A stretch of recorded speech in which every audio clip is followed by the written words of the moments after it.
Good morning, friends. So today's the day that I live for. I live for Kimchi Day. It's Kimchi Day. All right, so here's the thing with growing food. You grow what you like to eat. Don't grow something just because you see somebody on YouTube growing it. Grow what you like to eat. We like kimchi and we like curtido, which is a spicy version of a sauerkraut. So I will have those two things started this week. So today is kimchi day. So here's how we get started. So this is about 4 pounds of cabbage. And you are going to take your cabbage. You can cut it up into any size. This is Napa cabbage, but you could certainly use another cabbage to make kimchi. Use what you have. Napa cabbage is like your classic kimchi cabbage. And I cut it up in smaller chunks than you'll see recipes tend to call for because I want it to already be kind of bite size. I put kimchi in fried rice a lot. So as I'm doing the fried rice, like towards the end, after I put the egg in, I will stir in some kimchi and some of the sauce, and it's just absolutely delicious. So the first step is you're gonna do a 1/4 cup of salt. This is a 1/2 cup measuring cup, so I'm just gonna do half of it. And I'm using pink sea salt, that's what I tend to use, or kosher salt. And you're just gonna put this all over the cabbage, hands washed.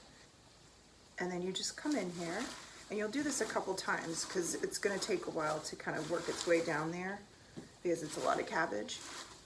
You're just gonna start massaging it in. So I'll just do this just a tiny bit right now. And then as it sits, the cabbage will start to wilt down and you'll be able to get further down into the bowl. And this is gonna sit for about 2 hours. So you can come in and massage it more if you need to. Just kind of turn the bottom, get the bottom up.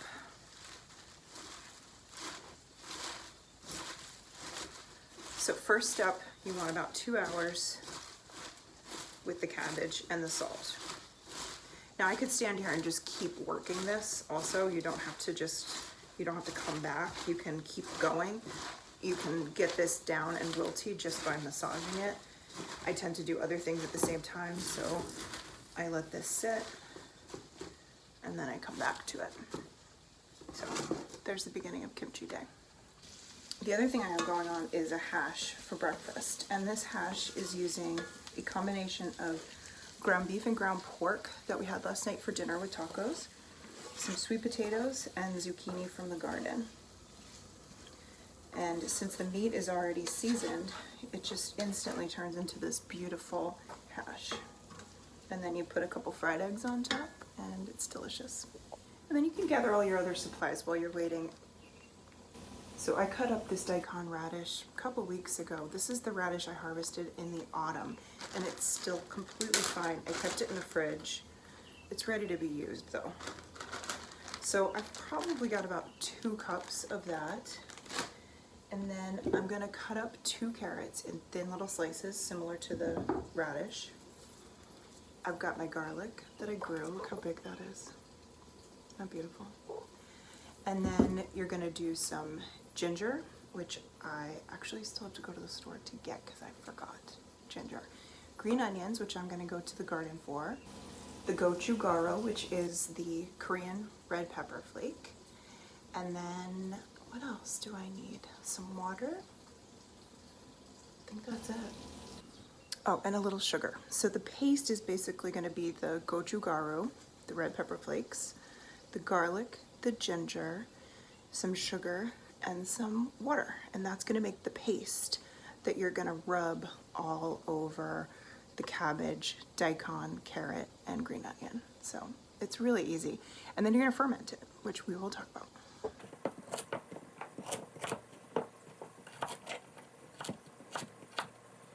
In little slices, however you like it. You can make them tinier if you want.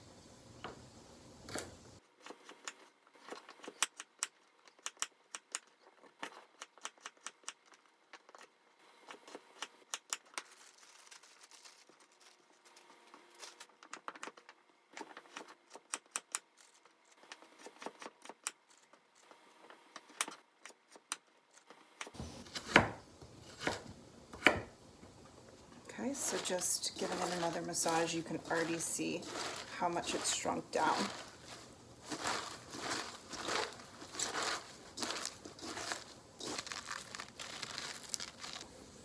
So now we wait and make some eggs.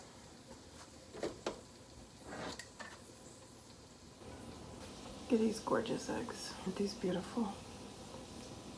It's like the snowiest white egg you'll ever see.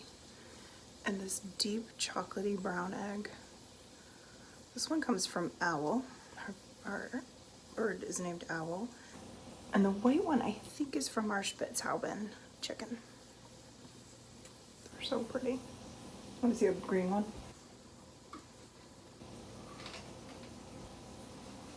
Look at that one.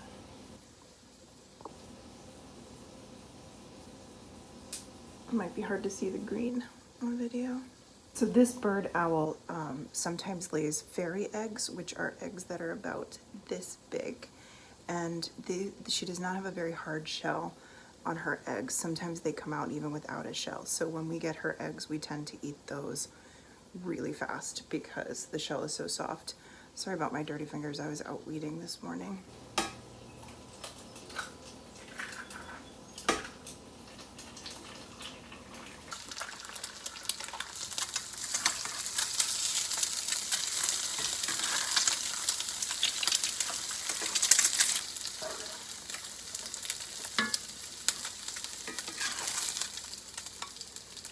And that's how easy breakfast was. So whenever I have leftover taco meat, I make hash. And I can use regular potatoes, sweet potatoes. You could just use some root vegetables, whatever you have on hand. And then I happen to have a zucchini from the garden, so the zucchini went in. I was too lazy to go out and get some herbs, but herbs, some green onion would be great in here. Cilantro would be good in here. All right, so I guess I gotta go to the store and get ginger. Remember, this bowl was overflowing with cabbage. This is what you got. I need to show you this garlic. You guys, look at this garlic. These are the biggest cloves I have ever seen. I would have said 5 cloves of garlic. I mean, 10 cloves of garlic, but it's so big. I think I'm gonna use 5. So if you have regular sized garlic, do about 10. All right, well, it is so many hours later. I just learned to pressure can. I've been asking Dave to help me, and he had some time this afternoon, and we did it. So that's pretty cool. I got to the store, I got ginger. So this is about a 4-inch, 5-inch piece of ginger. I mean, you just kind of do what you want to do, right? It's all chopped up already. I just brought it downstairs like in the baggie. So in here is gonna be the 5 large or 10 small cloves of garlic, the 4 to 5-inch piece of ginger chopped up, 4 tablespoons of water, you might need more, about a teaspoon of sugar, give or take. You don't really have to measure this. And then about a 1/4 cup to a 1/2 cup of the gochujaro. That's gonna be your preference. I ran out of the one I usually use and ended up ordering this online, and I can't read it, so yeah. If you like spicy, go for 1/2 cup. If you like less spicy, go for a 1/4 cup. And then we're just gonna get that in there and blend this up. I'm gonna do like a very generous 1/4 cup, probably veering towards 1/2 cup, but just see how that goes. I need to get the top for the blender.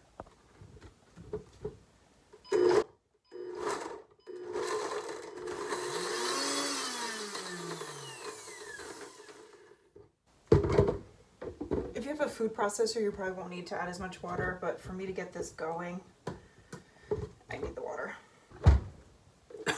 Don't inhale this. I was just about to say don't inhale this, and I inhaled it. I knew I was going to do that. All right, so I'm just going to keep working it down into the blender. Everything kind of shoots up on the sides when you don't have a lot in there. But you can kind of see what's happening. It's starting to break up.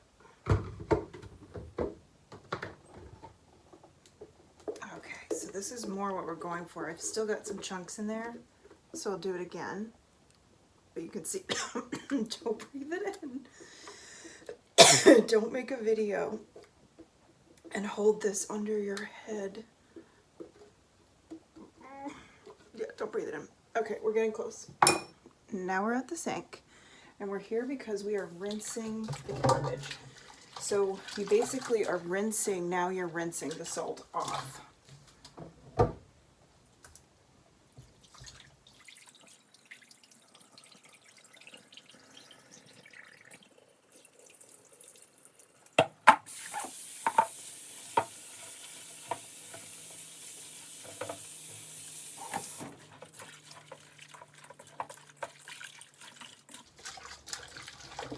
I had that soaking for a while because I kind of forgot about it. So I think it's pretty good. I'm just going to give it one final rinse. It's already stinky because it's cabbage.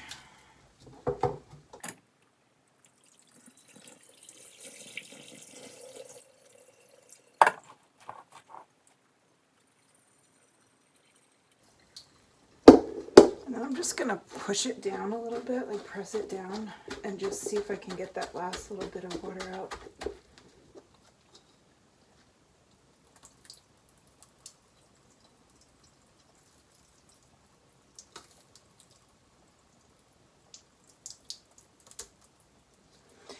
I don't want to lose any more cabbage in the sink, so we're going to call that a day. Now we can add the carrots and the daikon. There's a little mushy daikon in there. Don't want mushy daikon. Probably let that sit too long. I kept putting off this project. And then we'll get our green onion in. We can kind of just put nice chunks in there.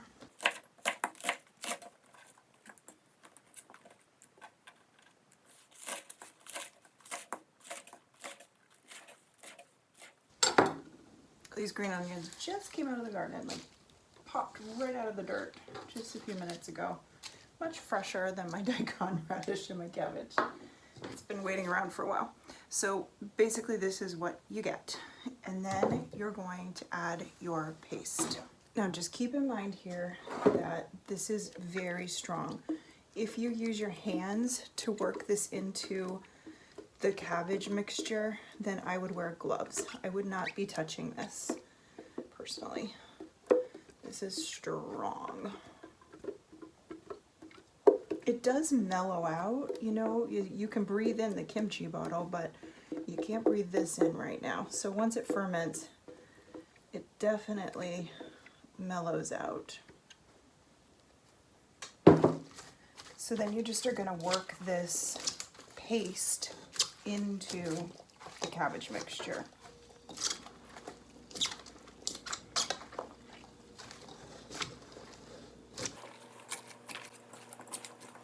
Okay, I have to go pick up my daughter, and then I'm going to come back and I'm going to show you how to get this into jars to ferment it.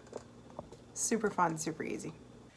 Okay, so now I've got a funnel over my jar, and I'm just going to start getting this in. Again, I'm not using my hands unless I'm going to put gloves on, just to avoid any dangerous spices getting onto the skin. These are half-gallon jars, and I actually think I got these at the Michael's Arts and Crafts store. I got them just for the purpose of fermenting, because of fermenting sauerkrauts, basically kimchi, curtido, sauerkraut, because you want to make a nice big batch. If you're going to do this, you might as well get a nice big batch, because if you're like me, you're going to eat it every day. And this is so good for your gut. So basically, I'm going to get this jar filled, and I'm not going to go to the tippy top.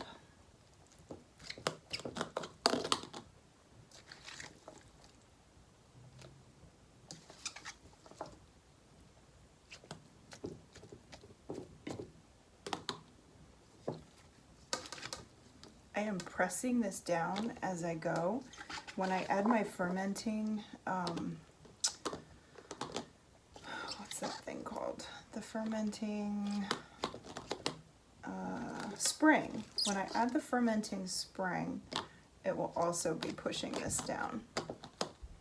I'm definitely not going to get 2 half gallons, so I'm probably going to have to get a smaller jar for the second batch. All right, let's see about that.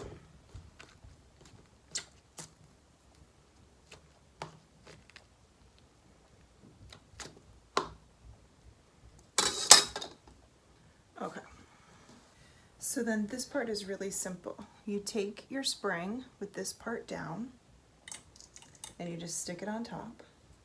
And then you take your fermentation lid. It has this on top. And this is just a set. And you just push and turn.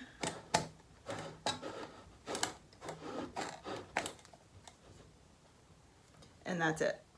And this will start to create some juices in here. Like, this is gonna fill up with liquid. It's just gonna take a little bit of time. Then it can be a good idea to put the jar on a plate.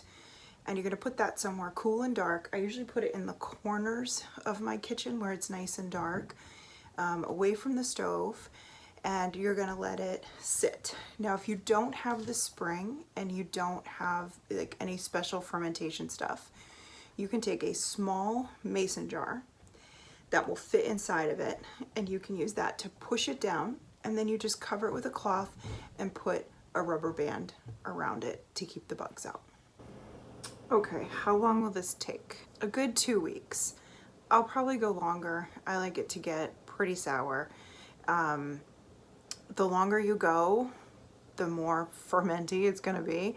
And then once you put it in the fridge, that kind of halts the fermentation. I wanted to show you this. When I put it in the jar, it was about this much liquid, and now the liquid's up to here.